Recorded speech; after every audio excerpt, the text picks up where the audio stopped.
on a tous entendu dire t'auras ton dessert si tu as mangé ta soupe. Donc de manière inconsciente, l'enfant va associer au dessert, au sucré, en fait, le gentil, le cadeau. Et au contraire, la soupe, c'est l'obligation, c'est la contrainte, c'est parce que c'est bon pour la santé, mais c'est pas plaisir. Et donc ces conditionnements, en fait, inconscients et finalement, au départ, avec une bonne intention, fait qu'on crée des ancrages. Et ces ancrages, l'enfant devenu adulte a vraiment du mal à lever ces ancrages-là. On sait la difficulté. La source de la mébouffe aujourd'hui est extrêmement liée à des problématiques d'estime de soi, de confiance en soi, qui fait qu'on se sent interdit d'aller vers de nouveaux horizons et que du coup, de ce fait, on réduit son répertoire. Il y a un type qui s'appelle Hippocrate qui a dit il y a des siècles que ta santé soit ta nourriture et ta nourriture ta santé. D'une chose qui paraît banale mais pourtant qui est très importante, c'est que nous incorporons.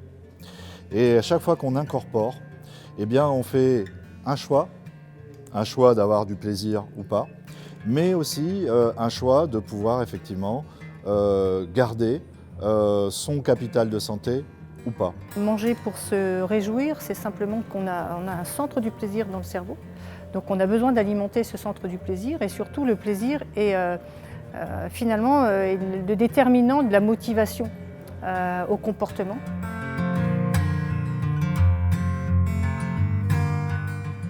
Mais quelle réalité pour la population ? Dans la vie de tous les jours, nos choix alimentaires déterminent notre santé.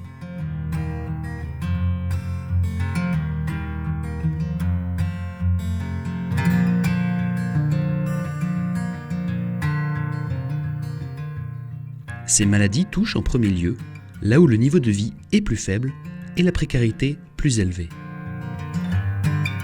Alors, la perte de repères alimentaires chez beaucoup de consommateurs, pour moi, elle est liée à plusieurs facteurs. Le premier facteur, c'est l'abondance alimentaire. Le fait d'avoir le choix, c'est quelque chose qui est souvent facteur d'anxiété chez les personnes.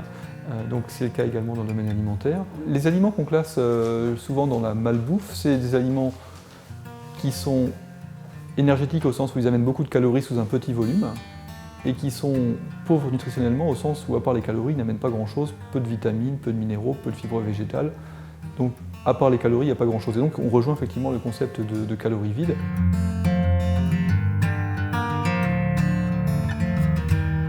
On se pose trop de questions sur ce qu'on mange.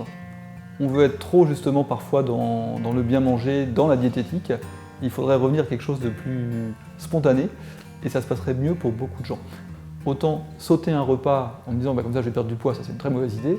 Autant sauter un repas parce que je n'ai pas faim, mon corps ne peut que me remercier de ne pas le gaver à un moment où il a besoin de rien.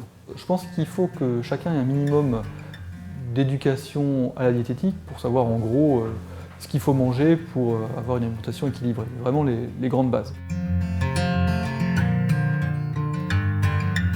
Je dirais qu'après, surtout, quand on mène des actions plus en direction d'adultes qui ont ces bases-là, il faut éviter de parler de santé, parce que justement, si on parle santé, on va rentrer à nouveau dans la diététique, on va être à nouveau dans l'intellectuel, alors qu'il faudrait les rapprocher plus des perceptions corporelles et du sensoriel.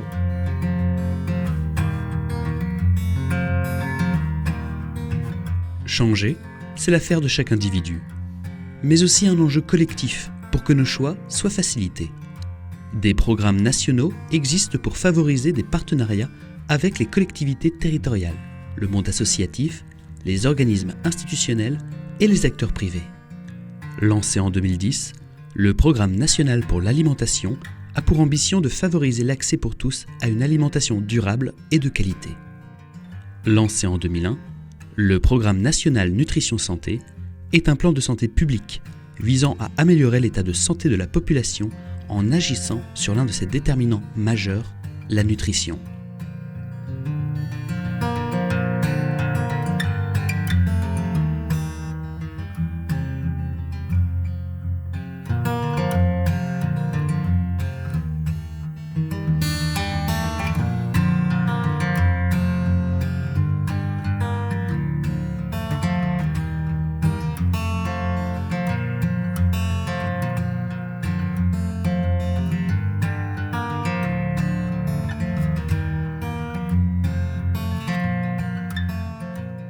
Si le bio ou non bio suscite quelques crispations, Tout le monde s'accorde sur le fait que cela est un sujet important, mais il ne s'agit pas d'opposer les pratiques agricoles.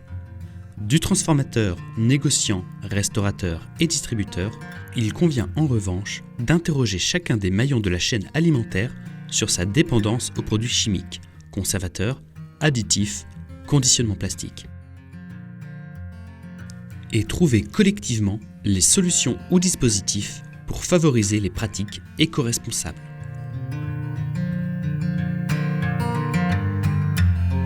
J'ai envie de dire que toutes les actions sont bonnes dès lors que sur cette question, on va éveiller le mangeur à une culture de l'attention. Donc ce n'est pas seulement une culture alimentaire dont il s'agit, c'est au moins une culture de l'attention. Quand on est dans le pilotage automatique, on oublie son bon sens.